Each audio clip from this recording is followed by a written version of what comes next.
యెహోవా నీ నామము ఎంతో బలమైనది, ఎంతో ఘనమైనది, ఎంతో ఘనమైనది. యెహోవా నీ నామము. మోషే ప్రార్థించగా మన్నాను కురిపించితివి. మోషే ప్రార్థించగా మన్నాను కురిపించితివి. యెహోషువ ప్రార్థించగా సూర్య చంద్రుల నాపితివి. సూర్య చంద్రుల నాపితివి. యెహోషువ ప్రార్థించగా సూర్య చంద్రుల నాపితివి. సూర్య చంద్రుల నాపితివి. యెహోవా నీ నామము. దానియేలు గ్రంథము 1వ అధ్యాయము 8వ వచనం నుంచి 17వ వచనం వరకు చదువుదాం. రాజు భుజించు భోజనమును పానము చేయు ద్రాక్షరసమును పుచ్చుకొని తను అపవిత్రపరచుకొనకూడదని దానియేలు ఉద్దేశించి తాను అపవిత్రుడు కాకుండానట్లు వాటిని పుచ్చుకొనకుండా సెలవిమ్మని నపుంసకుల అధిపతిని వేడుకొనగా, దేవుడు నపుంసకుల అధిపతి దృష్టికి దానియేలునకు కృపా కటాక్షమునందను అనుగ్రహించాను గనుక నపుంసకుల అధిపతి దానియేలుతో ఇట్లనెను. 12వ వచనం. భోజనమునకు శాకధాన్యాదులను పానమునకు నీళ్లును నిదాసులమగు మాకిప్పించి దయచేసి 10 దినముల వరకు మమ్మను పరీక్షింపుము. పిమ్మట మా ముఖములను రాజు నియమించిన భోజనము భుజించు బాలుర ముఖములను చూచి నీకు తోచినట్లుగా నీ దాసులమైన మా ఎడల జరిగింపు. అందుకతడు ఈ విషయంలో వారి మాటకు సమ్మతించి 10 దినముల వరకు వారిని పరీక్షించెను. 10 దినములైన పిమ్మట వారి ముఖములు రాజు భోజనము భుజించు బాలురందరి ముఖముల కంటే సౌందర్యముగాను కళగాను కనబడగా, రాజు వారికి నియమించిన భోజనమును పానము కొరకైన ద్రాక్షరసమును ఆ నియామకుడు తీసివేసి వారికి శాకధాన్యాదులనిచ్చెను. ఈ 4 బాలుర సంగతి ఏమనగా, దేవుడు వారికి జ్ఞానమును సకల శాస్త్ర ప్రవీణతయు వివేచనయు అనుగ్రహించెను. మరియు దానియేలు సకల విధములకు దర్శనములను స్వప్న భావములను గ్రహించు తెలివిగలవాడై ఉండెను. దేవునికి మహిమ కలుగునుగాక. మరి నా హృదయంలో దేవుడు పెట్టిన సందేశం మన కొరకు ఆత్మీయ జీవితము యొక్క ప్రాముఖ్యత అనే అంశాన్ని మనం ధ్యానం చేద్దాం. The importance of spiritual life.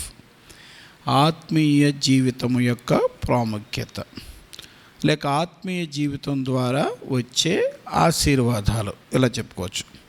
ఒక వ్యక్తి ఆత్మీయంగా జీవిస్తే ఏంటి ప్రయోజనం? ఆత్మీయంగా జీవించటం ద్వారా వచ్చే ప్రయోజనం ఏంటి? అది మనం నేర్చుకుందాం. మనము ఆత్మీయ జీవితం యొక్క ఆశీర్వాదం అర్థమైతే ఎంత కష్టమైనా దాన్ని విడిచిపెట్టాం. ఎంత కష్టమైనా దాన్ని విడిచిపెట్టాం. మనము కూడా ఆత్మీయ జీవితంలో కనుక మనము దాని ప్రయోజనం, దాని బెనిఫిట్స్, దాని ఆశీర్వాదాలు అర్థమైతే మనం ఎంత దీవించబడతామో, ఎంత ఆశీర్వించబడతాం, ఎంత పని చేస్తామో, ఎంతగా స్పిరిచువల్గా బ్రతుకుతామో. ఇక్కడ కొందరు భక్తుల జీవితాలు దేవుని కొరకు ఎంత కష్టపడ్డారో, ఎంత ఫైట్ చేశారో, తమ స్పిరిచువల్ లైఫ్ కొరకు ఎంత పోరాడి ఇక్కడ చక్కగా వ్రాయబడి ఉంది. అది నేను చదివించాను దానియేలు గ్రంథంలో నుంచి. రైట్. మొట్టమొదటి విషయం ఏంటంటే, వారు తమ ఆత్మీయ జీవితాన్ని కాపాడుకోవటానికి వాళ్ళు రాజభోజనమును తిరస్కరించారు. భోజనముపై విజయము, అది రాసుకోండి. భోజనముపై విజయం, రుచికరమైన భోజనం, శ్రేష్టమైన భోజనం, రాజు భుజించు ఆహారం, రాజు పానము చేయు ద్రాక్షరసం. సహజంగా మన శరీరానికి ఏమున్నా లేకపోయినా పర్వాలేదు, కానీ మంచి భోజనము కావాలి. బంగారం గురించి పెద్దగా ఏడము, డబ్బుల గురించి కూడా దుఃఖపడం. కడుపు కాలిందంటే కన్నీళ్ళు వస్తాయి, చాలా బాధపడతాం, చచ్చిపోతాం. తర్వాత మనకి కావలసిన ఆహారం అందుబాటులో ఉన్నప్పుడు తొందరగా శోధించబడతాం. డాక్టర్ గారు తినొద్దు అన్నవి కూడా తినటానికి శోధించబడతాం, అది రుచికరమైంది అన్నప్పుడు. ఒక భక్తుడు ప్రార్థన చేస్తూ ప్రభువా, డాక్టర్ గారు చేపల కూర తినొద్దు అన్నాడు, కానీ నా విశ్వాసం తిను అంటుంది, నాకు తినటానికి విశ్వాసం బాగా తొందర చేస్తుంది, నేను నీ పైన నమ్మకంతో తింటున్నానయ్యా, నాకు సహాయం చెయ్యి అని ప్రార్థన చేశానంటే, డాక్టర్ గారు వద్దంటే వద్దన్నా కానీ విశ్వాసము విశ్వాసము కాదు, అది శోధన. దాన్ని విశ్వాసం అనరు. విశ్వాసము భోజనం కాడు కాదు, విశ్వాసము త్యాగం కాడ ఉండాలి. ఆమె చెప్పండి అందరూ. భోజనం కాడ నాకు శోధన వచ్చింది అనాలి, త్యాగాలు చేసేది భోజనాలు కాడ, విశ్వాసము ప్రదర్శించాల్సింది త్యాగాల కాడ.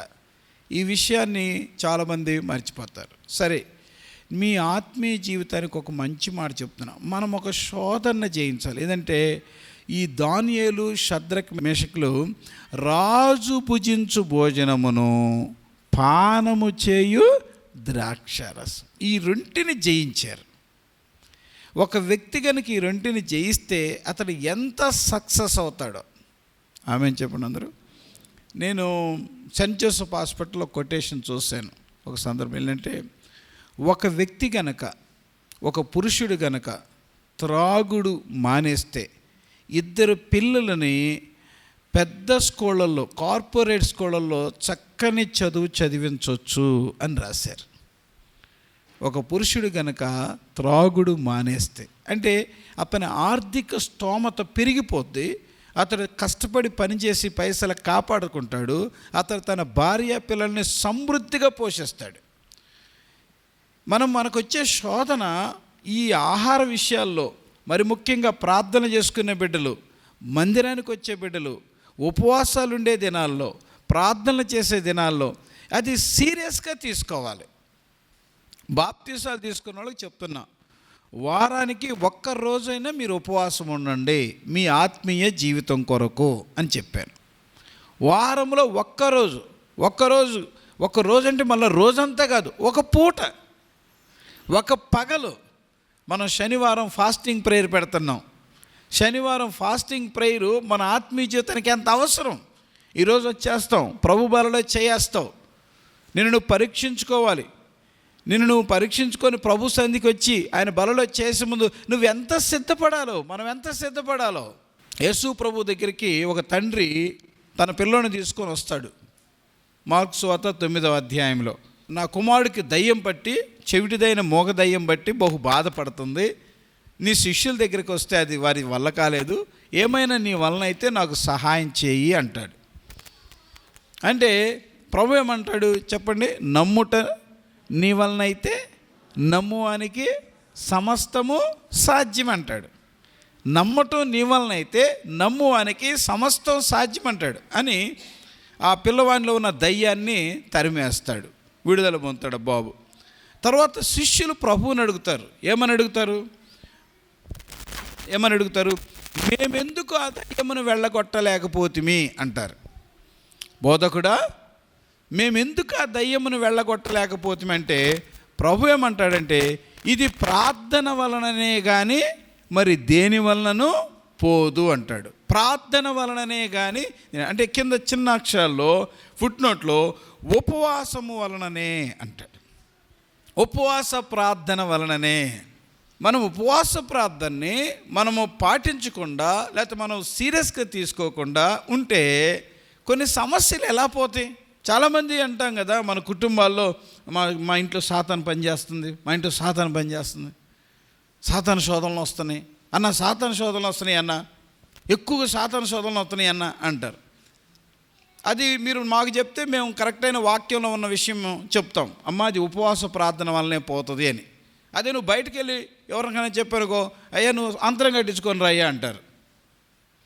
లేకపోతే నువ్వు పలానా చోటకి వెళ్ళయ్యా, ఒక భూత వైద్యుడు ఉన్నారు, ఏదో చెప్తాడు చెయ్యి అంటారు.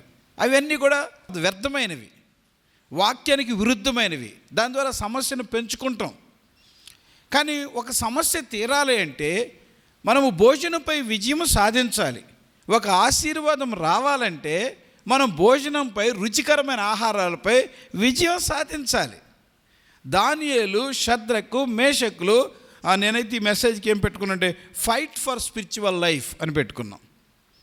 నా పర్సనల్గా మీకు ఫైట్ ఫర్ స్పిరిచువల్ లైఫ్ అంటే అమ్మో ఏంటిది పోరాటం అంటే ఇష్టం ఉండదు కదా, ఆశీర్వాదం అంటే ఇష్టం ఉంటుంది.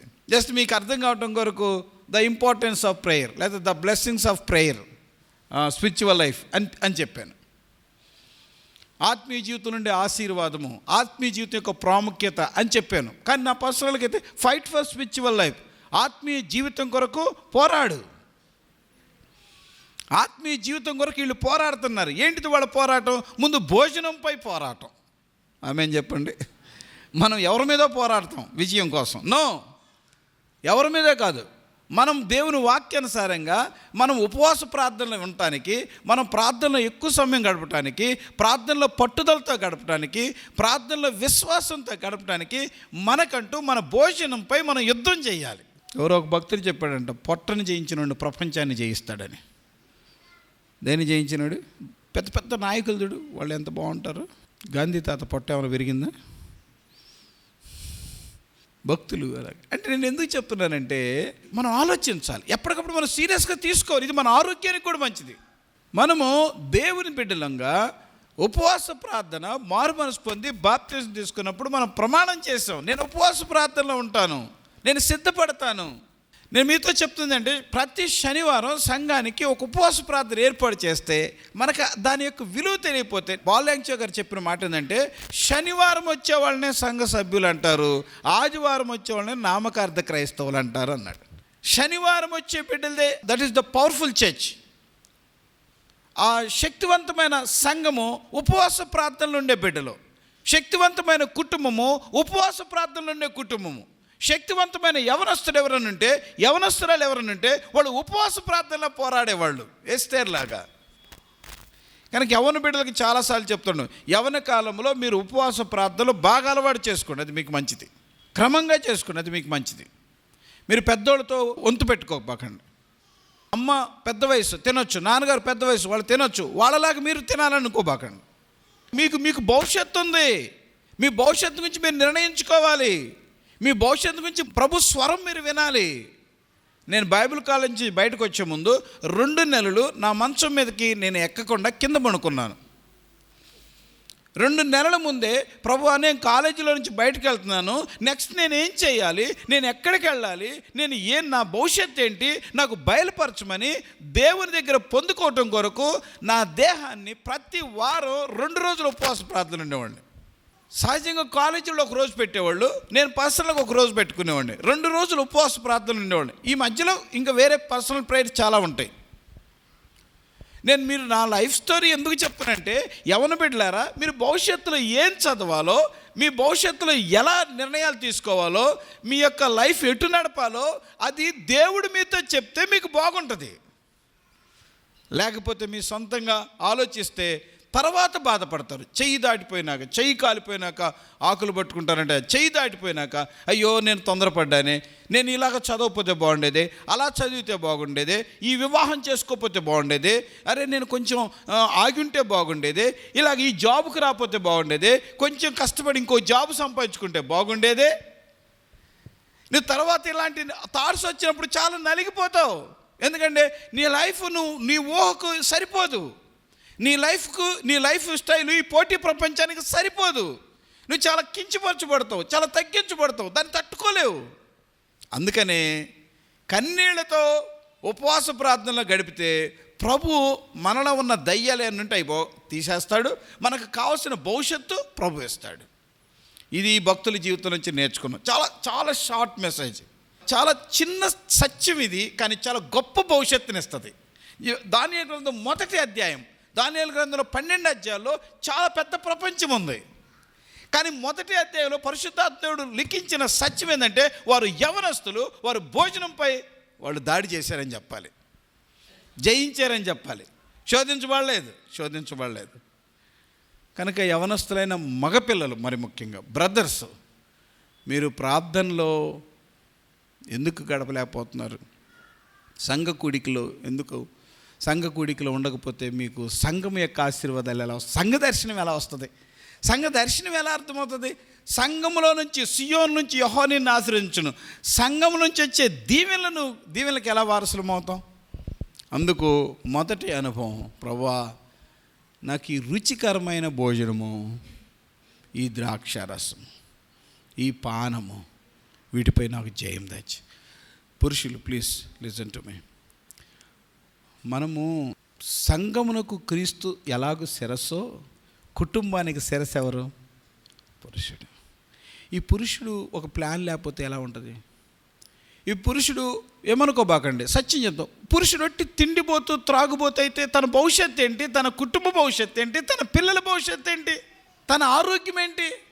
దీని విషయంలో ఎందుకు బాధ్యతగా సీరియస్గా, ప్రభువా నాకు ఇంత వయసు వచ్చింది, లేకపోతే నాకు ఇంత బాధ్యత ఉంది, నాకు ఇంత కుటుంబం ఉంది, నేను ఇలా తిని త్రాగుతూ నా జీవితాన్ని ఇట్లా ఖర్చు పెట్టుకుంటే నేనేమైపోవాలి? నా భవిష్యత్తు ఏమైపోవాలి? నా కుటుంబం ఏమైపోవాలి అని దేవుని మందిరానికి వచ్చి నీకు శక్తి లేకపోతే, జయం లేకపోతే, ఇలాంటి వాటిపై జయం లేవు, దేవుని మందిరానికి వచ్చి నాకు శక్తి నీవు ప్రభువా అని ఎందుకు ప్రార్థనలు చేసుకోకూడదు? మన కుటుంబాలు పైకి రావాలనేగా మనం నిద్రాహారాలు కూడా మాని కష్టపడుతున్నాం. కానీ బైబిల్ చెప్తుంది, యెహోవా ఆశీర్వదించిన ఎడల అది ఎన్నటన్నటికీ ఆశీర్వాదం. నరుల కష్టార్జితము చేత వారి ఆశీర్వాదము ఎక్కువ కాదు.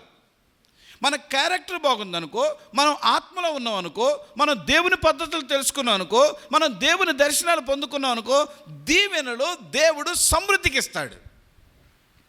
అలాగా కూడా మనం ఎంతో సంపాదిస్తాం, కానీ మనం ఆత్మీయంగా తప్పిపోయాం, లేకపోతే మన బిడ్డలు ఆత్మీయంగా తప్పిపోయారు, గుండె బ్రద్దలైపోద్ది. తర్వాత నువ్వే ఏడుస్తావు, నేను ఇంత కష్టపడి సంపాదించానన్నా, నా బిడ్డలు నన్ను అర్థం చేసుకోవట్లేదు, నేను ఇంత కష్టపడి సంపాదించాను, నా కుటుంబంలో ఏమి శాంతి లేదు. ఏమి శాంతి ఎలా వస్తుంది? నువ్వు శాంతిగా ప్రభు పాదాల దగ్గర కూర్చుంటే కదా. కనుక దయచేసి ప్రేయర్ ప్రాముఖ్యతను తగ్గించొద్దు. భోజన పానాల కోసం దేవుని రాజ్యాన్ని కోల్పోవద్దు. ఇది చాలా ప్రాముఖ్యమైన విషయం. బైబిల్ ఏం చెప్తుందంటే, బాలుడు నడవలసిన త్రోవను వానికి నేర్పుము, వాడు పెద్దవాడైనప్పుడు దాని నుండి తొలగిపోడు. బాలుడు నడవలసిన త్రోవ అంటే, త్రోవ అనేది హీబ్రూ లెటర్లో బెరెట్ అనే పదం ఉంటుంది. ఆ త్రోవకు అక్కడ బెరెట్ అనే అర్థం. బెరెట్ అంటే జీవితయాత్ర అని అర్థం. జీవితయాత్ర అంటే మనం కరెక్ట్గా చదువుకోవాలంటే, బాలుడు నడవవలసిన జీవితయాత్రను వానికి నేర్పుము అని. బాలుడు చెప్పండి అందరూ, బాలుడు నడవవలసిన జీవితయాత్రను వానికి నేర్పుము, వాడు పెద్దవాడైనప్పుడు తొలగిపోడు. అంటే పెద్దవాడైనప్పుడు కరెక్ట్గా ఉండటానికి ఎప్పుడు నేర్పుకోవాలి? బాలుడిగా ఉన్నప్పుడు నేర్పుకోవాలి. బైబిల్ కనీసం బాలుడిగా ఉన్నప్పుడే నేర్పమంటే, బాల్య దినములందే నీ సృష్టికర్తను స్మరించుకోమంటే, యవనస్తుడినే వదిలేస్తే ఎలాగా? చాలామంది బాలుడికి ఏం తెలుసు అండి, బాలుడు వాడి జీవితయాత్ర, వాడికి జీవితం ఏం తెలుసు అంటాం. కానీ బైబిల్ ఏం చెప్తుంటే, వాడి జీవితాన్ని గురించి బాల్యంలోనే చెప్పమంటుంది. దేవుని బిడ్డలారా, సంఘ బిడ్డలారా, యవన పిల్లలకే చెప్పకపోతే ఎలాగా? యవన బిడ్డలకి జీవితం అర్థం కాకపోతే వాళ్ళ జీవితం వ్యర్థమైపోద్ది. వాళ్ళ జీవితం అర్థం కాకపోతే వాళ్ళకి ఇప్పుడేం తెలియదు. ఏం తెలియదు, ఎందుకంటే మంచి తల్లి, మంచి తండ్రి, నువ్వు అప్పు చేసో, కష్టపడో, వాళ్ళకి మంచి బట్టలు, మంచి ఫుడ్డు, మంచి చదువులు అన్నీ చేస్తావు. వాళ్ళు ఏమనుకుంటారంటే జీవితం అంతా ఇట్లనే ఉంటుంది అనుకుంటారు, జీవితం అంతా ఇలాగనే ఉంటుంది అనుకుంటారు. కానీ జీవితం అంతా అలా ఉండదు. ఒక దశ వచ్చేటప్పటికి తల్లి తగ్గిపోద్ది, తండ్రి తగ్గిపోతారు. మనము పిల్లల్ని కని పెంచేది ఎందుకంటే మనం చేయలేని కాలంలో వాళ్ళు మనల్ని చూస్తారని, మనం నలిగిపోయిన తర్వాత వాళ్ళు మనల్ని చూస్తారని. కానీ వాళ్ళు కనుక ప్రయోజకులు కాకపోతే వాళ్ళు మనల్ని చూడకపోగా వాళ్ళు వాళ్ళని కూడా చూసుకోలేరు. అప్పుడు వాళ్ళు మనం అందరం నలిగిపోయి చావుకు సిద్ధమైపోతాం. అందుకనే యవనస్తులైన పిల్లల్ని ఈ సమ్మర్, యాక్చువల్గా నేను సమ్మర్ బైబిల్ ట్రైనింగ్ లాంటిది పెట్టాలని కూడా ఆలోచన ఉంది. సమ్మర్లో పిల్లలకి, ఖాళీగా ఉన్న పిల్లలకి మందిర వాతావరణం, ప్రార్థనా వాతావరణం, వాక్యం యొక్క లోతు, క్రమశిక్షణ యొక్క పద్ధతి, ఇవన్నీ ఇప్పుడే తర్ఫీదునివ్వాలి. దేవుడు మంచి భవిష్యత్తునిస్తాడు. రైట్, మంచిది. ఇది మొదటి విషయం. రెండో మాట, ఆత్మీయ జీవితం కోసం వీళ్ళు భోజనాన్ని చేయించారు. ఆత్మీయ జీవితం కోసం వీరు కఠినమైన పరీక్షలు ఎదుర్కొన్నారు. మొదటి పరీక్ష వీళ్ళు ఎదుర్కొన్న మొదటి పరీక్ష 2వ అధ్యాయం 3వ వచనం. రాజు వారితో, నేను ఒక కల కంటిని, ఆ కలభావము తెలుసుకున్న వలనని నేను మనోవ్యాకుల ముందు ఉన్నాననగా, చదవండి అందరూ, కల్దీయులు సిరియా భాష ఇట్లని, రాజు చిరకాలం జీవించును గాక, తమరి దాసులకు కల సెలవీయుడి, మేము దాని భావమును తెలియజేసాము. రాజు, నేను దాన్ని మర్చిపోతున్నా కానీ కలను దాని భావమును మీరు తెలియజేయని యెడల మీరు తుత్తునీయులుగా చేయబడదురు, మీ ఇండ్లు పెంట కుప్పగా చేయబడును. ఇప్పుడు వారికి వచ్చిన పరీక్ష ఏంటంటే, నెబుకద్నెజర్ అనే రాజు కలకన్నాడు, దాంతో చాలా టెన్షన్ పడ్డాడు. ఇప్పుడు రాజు అంటున్నాడు, నేను కలకన్నాను, దాని భావం చెప్పండి అంటున్నాడు.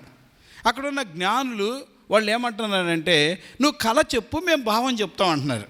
కానీ రాజుగారు అంటున్నాడు, నేను కళను మర్చిపోయాను, దాని కారణంగా మీరు తప్పించుకోవాలనుకుంటున్నారేమో నాకు తెలియదు, నాకు కళ కావాలి, కళ భావం కావాలి, లేకపోతే మొత్తాన్ని నరికేస్తానంటున్నాడు. మొత్తాన్ని తుత్తునీలుగా అంటే ముక్కలుగా చేస్తానంటున్నాడు. ఇది ఎంత పరీక్ష చూడండి. ఇప్పుడు వీళ్ళకి కళ కావాలి, కళ భావము కావాలి. కొన్ని విషయాలు మనకు అర్థం కాని విషయాలు, ఒకసారి ఆమె చెప్పండి అందరూ. కొన్ని విషయాలు మన ఇమాజినేషన్కి మించిన విషయాలు మనకు ఎదురవుతాయి. ఏం చేయాలో అర్థం కావట్లేదన్నా, ఏం చేయాలో అర్థం కావట్లేదు, మైండ్ పోతుంది.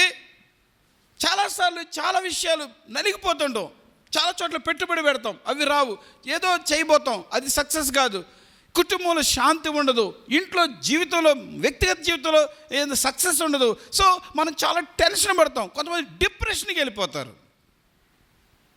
చదువుకున్న బిడ్డలకి జాబ్ రాకపోతే డిప్రెషన్కి వెళ్ళిపోతారు. వయసు వచ్చిన బిడ్డలకి వివాహాలు కాకపోతే డిప్రెషన్కి వెళ్ళిపోతారు. వివాహాలైన బిడ్డలకి సంతానం లేకపోతే డిప్రెషన్లోకి వెళ్ళిపోతారు. ఏం చేయాలో అర్థం కాదు. దీనికి మించి కొన్ని సమస్యలు మన కృంగతీస్తూ ఉంటాయి. ఇప్పుడు వీళ్ళ సమస్య ఏంటంటే రాజుతో వచ్చిన సమస్య. ఆ రాజుగారు అంటున్నారు, నాకు కళ చెప్పాలి, కళ భావం చెప్పాలి, లేకపోతే నేను తుత్తునీలుగా చేస్తాను, ముక్కలు చేస్తాను అంటున్నాడు. అయితే దానియేలుతో ఉన్న స్నేహితులు వాళ్ళు ఏం చేస్తారంటే, రాజు దగ్గర సెలవు తీసుకొని వెళ్ళి అందరూ కలిసి ప్రార్థన చేశారు. నాకు అర్థం కాలేదు అంటే జీవితం ఆగదు. ఒకసారి ఆమె చెప్పండి అందరూ. నాకు ఎలా జీవించాలో అర్థం కాలేదు అంటే, సరేలే పర్వాలేదులే అనదు జీవితం. You must be fight for your life. నీ జీవితం కొరకు నువ్వు పోరాడాల్సిందే. మీరు ఎగ్జామ్కి వెళ్ళి ఎగ్జామ్ పేపర్లో నాకు అర్థం కాలేదని రాసి ఇచ్చిన వాళ్ళు ఎంతమంది ఉన్నారు? వెంటనే ఇక రేపు పేపర్ దిద్దాయని చూసి, అబ్బా ఈ అమ్మాయి ఎంత మంచిది, నాకు అర్థం కాలేదని రాసింది, పోనీలే అని చెప్పి ఒక 50 మార్కులు ఎత్తడా? నువ్వు పరీక్ష రాయాల్సిందే. నాకు అర్థం కాలేదు, నా భార్య పిల్లల్ని చూసుకోవటం నాకు అర్థం కాలేదు అనగానే, సరే నీకు అర్థం కాలేదులే, వాళ్ళు బ్రతుకుతారులే అన్నది జీవితం. ఇక్కడ రాజు అదే చేస్తున్నాడు. మాకు తెలియదు, మాకు కళ చెప్పంటే నేను కళ చెప్పను, కళ భావం చెప్పను. మీరు జ్ఞానులు, మీరు ఖచ్చితంగా చెప్పాల్సిందే, చెప్పదే చంపేస్తాను. ఇట్లాంటి ఊహించని ఈ దారుణమైన సమస్యని దానియేలు, షద్రక్, మేషక్, అబేద్నెగోలు ప్రార్థనతో జయించారు. Praise the Lord. హల్లెలూయా. గట్టిగా హల్లెలూయా. అర్థం కాని విషయాలు, ఎవ్వరూ చెప్పలేని విషయాలు, రాజులకు అర్థం కాల, లోక సంబంధమైన జ్ఞానులకు అర్థం కాల, కల్దీలకు ఎవరికి అర్థం కాలేదు. దేవుడు ఎవరికి అర్థం కానిది తన బిడ్డలకు అర్థం చేస్తాడు. అందుకే ఇర్మియా 33:3 ఏం చెప్తుందంటే, నాకు మొరపెట్టుము నేను నీకు ఉత్తరం ఇచ్చేదను. చెప్పాలి బిగ్గరగా, నీవు గ్రహింపలేని గొప్ప సంగతులను, గూఢమైన సంగతులను నీకు తెలియదు. నీవు గ్రహింపలేని మనం మోకరించినప్పుడల్లా, నేను మోకరించినప్పుడల్లా, ప్రభువా ఓపెన్ దై వర్డ్ వల్ల నీ వాక్యము నాకు అర్థం చేయి, నీ వాక్యము నాకు తెరువు, నీ వాక్యము నాకు బయలుపరచు, నీ వాక్యం ద్వారా నన్ను తృప్తిపరచు, ప్రజలను తృప్తిపరచు. అర్థం కాని ఎన్ని విషయాలు. చాలామంది అంటారు, ఈ చిన్న బైబిలే కదా మీది, ఈ 66 పుస్తకాలే కదా మీకు అని అంటారు. ఈ 66 పుస్తకాలు వివరించడానికి 2000 సంవత్సరాలు చాలా. గట్టిగా చప్పట్లు కొట్టే దేవుని స్తుతి. 2000 సంవత్సరాలు కాదు, ఒకవేళ ప్రభు రాకడాల్సిన ఇంకొక 10,000 సంవత్సరాలు ఉన్నా కానీ ఇదే వివరిస్తాం. ఇదే 66 పుస్తకాలే. నిజంగా దేవుని యొక్క వాక్యము మీ చేతుల్లో ఉన్న చిన్నగా కనపడింది, కానీ దాంట్లో ఉన్న మర్మం ప్రపంచం కంటే చాలా పెద్దది. ఇందులో దైవ జ్ఞానం ఉంది. సో మనకు అర్థం కాదు, ఈ బైబిలే మనకు అర్థం కాదు. కానీ ప్రార్థన చేసి మోకరించి ప్రభువా బయలుపరచంటే నీ లైఫ్కి కావాల్సిన ప్రతి స్టోరీ దేవుడు చూపిస్తాడు, ప్రతి లెసన్ ప్రభు నేర్పుతాడు, ప్రతి బిడ్డతో దేవుడు మాట్లాడతాడు. అందుకని మొరపెట్టండి, ప్రార్థన చేయండి. ఇదిగో మీ జీవితంలో అర్థం కానిది ఏదైనా ఉందా, మీ కుటుంబంలో అర్థం కాని ఏదైనా ఉందా, ఆర్థిక విషయాలు అర్థం కానిది ఏదైనా ఉందా, కొంతమంది శత్రువులు కొన్ని ఒత్తిళ్లు పెట్టి, లేకపోతే కొన్ని ఇబ్బందులు పెట్టి, కొన్ని ఇరుకులు పెట్టి, నిన్ను చంపేస్తా, నిన్ను ఏదైనా చేస్తా అనే బెదిరింపులతో నలిగిపోతున్న బిడ్డలకు దేవుడిచ్చే సందేశం. చాలామంది అంటారు, నేనేం తప్పు చేయలేదన్నా, కానీ నాకు ఎందుకు ఇంత కష్టాలు, నేనేం తప్పు చేయలేదు. ఇప్పుడు దానియేలు, షద్రక్, మేషక్, అబేద్నెగోలు జ్ఞానులు అక్కడ ఏం తప్పు చేశారు? కల వచ్చింది ఎవరికి? మాట్లాడాలి. కల వచ్చింది ఎవరికి? రాజుకి. కల రాజుకు రావటం ఏంటి, వీళ్ళని ముక్కలు చేయటం ఏంటి? ఆ సమస్యకి వీళ్ళ జీవితాలకి ఏమన్నా పొంతనుందా? కొన్నిసార్లు మన లైఫ్ అట్లా, నేనేం తప్పు చేశాను, నాకు ఈ శిక్ష, ఎవడో తప్పు చేస్తే నా మీద పట్టం ఏంటి? ఎవడో బైక్ నడుపుతా ఒకసారి ఓవర్ బ్రిడ్జి మీద నుంచి క్రాస్ చేసి పడిపోయాడు. ఆ బైక్ డైరెక్ట్గా ఒక కింద నుంచి వెళ్తున్న కారు మీద పడింది. కారులో ఉన్న వాళ్ళు చచ్చిపోయారు. పాపం వాళ్ళు ఏం చేశారు? వాళ్ళేం పాపం చేశారు? వాళ్ళ కారులో వాళ్ళు చాలా దూరంగా వెళ్ళిపోతున్నారు, కానీ వీడు ఎట్లా డ్రైవ్ చేశాడో స్లిప్ అయిపోయి వాళ్ళ మీద పడి వాళ్ళు చనిపోయారు. కొన్ని సమస్యలు మనకేం సంబంధం ఉండదు, మనమేం తప్పులు చేయం, మనమేం పొరపాట్లు చేయం, మనం ఎక్కడికి వెళ్ళాం, మనం ఎవరి జోలికి వెళ్ళాం, ఎవరితో మనం ఉండం. కానీ నువ్వు ఎవరి దగ్గరికి వెళ్ళకపోయినా, నువ్వు జాగ్రత్తగా ఉన్నా, నీ లైఫ్ నువ్వు జాగ్రత్తగా డ్రైవ్ చేసుకున్నా, నీ మీదకు వచ్చి పడే సమస్యలు కొన్ని ఉంటాయి. మన ప్రమేయం లేకుండా, మన పర్మిషన్ లేకుండా మన మీదకి వస్తూ ఉంటాయి. వాటి కొరకే ఆత్మీయ జీవితం కావాలి. ఆమేన్ చెప్పండి. అప్పుడే ప్రభు పాదాల దగ్గరికి వెళ్ళాలి. రాజు చెప్తున్నాడు, అందరినీ ముక్కలు చేస్తానని. జ్ఞానులు గడగడ వణికిపోతున్నారు. దానియేలు తన టీంతో కలిసి ప్రేయర్ చేస్తున్నాడు. సమస్యకి పరిష్కారము దొరికింది.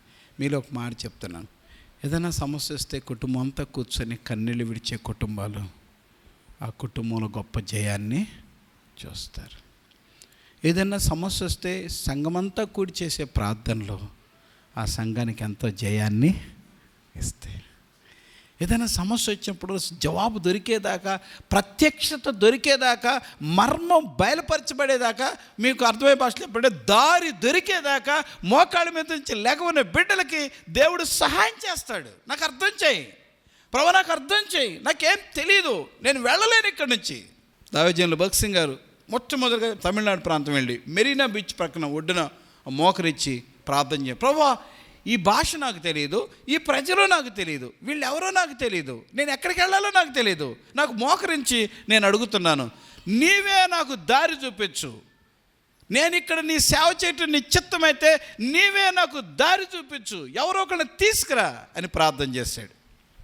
ఒక తమిళియను మొట్టమొదటిసారిగా ఆయన ప్రార్థన చేసుకుంటే ఆయన దగ్గరికి వెళ్ళి ఆయనతో మాట్లాడి ఆయన సువార్త విని తద్వారా ఆయన ఆ పట్టణంలోకి ఆ భక్తుడిని తీసుకెళ్ళి గొప్ప సేవ చేయించాడు.